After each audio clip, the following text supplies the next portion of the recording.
Jesus Christ is the name of one who was a man but saw the face of Christ in all his brothers and remembered God. So he became identified with Christ, a man no longer, but at one with God. The man was an illusion, for he seemed to be a separate being, walking by himself, within a body that appeared to hold the self, from self, as all illusions do.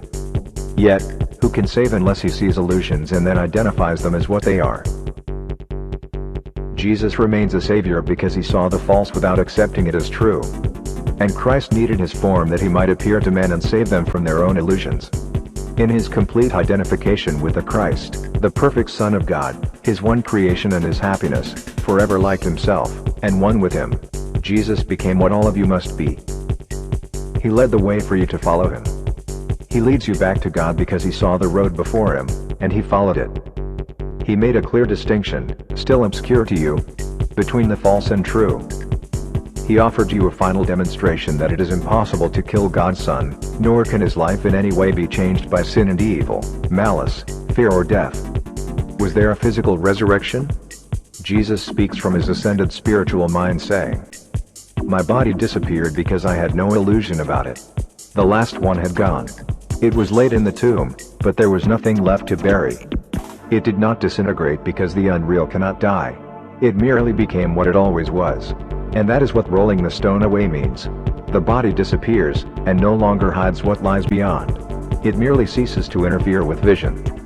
To roll the stone away is to see beyond the tomb, beyond death, and to understand the body's nothingness. What is understood as nothing must disappear.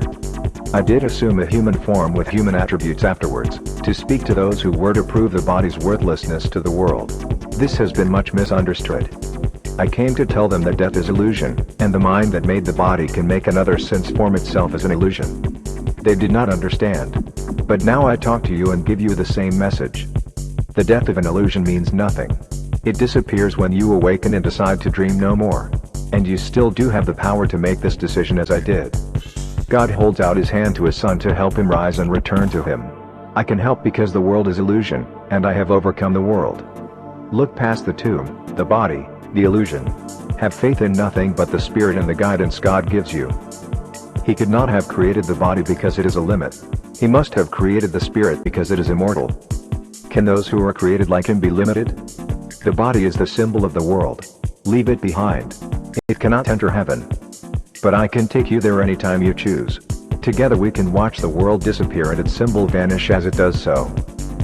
A body cannot stay without illusions, and the last one to be overcome is death. This is the message of the crucifixion. There is no order of difficulty in miracles.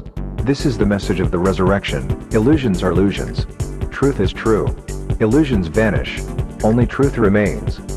These lessons needed to be taught but once, for when the stone of death is rolled away, what can be seen except an empty tomb? And that is what you see who follow me into the sunlight and away from death, past all illusions, onto heaven's gate, where God will come himself to take you home. The journey to the cross should be the last foolish journey for every mind. Do not dwell upon it, but dismiss it as accomplished. If you can accept that as your own last foolish journey, you are free also to join my resurrection. Human living has indeed been needlessly wasted in repetition compulsion. It reenacts the separation, the loss of power, the foolish journey of the ego in its attempt at reparation, and finally the crucifixion of the body, or death. Repetition compulsions can be endless, unless they are given up by an act of will, or, more properly as active creation. Do not make the pathetic human error of clinging to the old rugged cross. The only message of the crucifixion, in respect for man's ability, is to overcome the cross. Unless he does so, he is free to crucify himself as often as he chooses. But this was not the gospel I intended to offer him.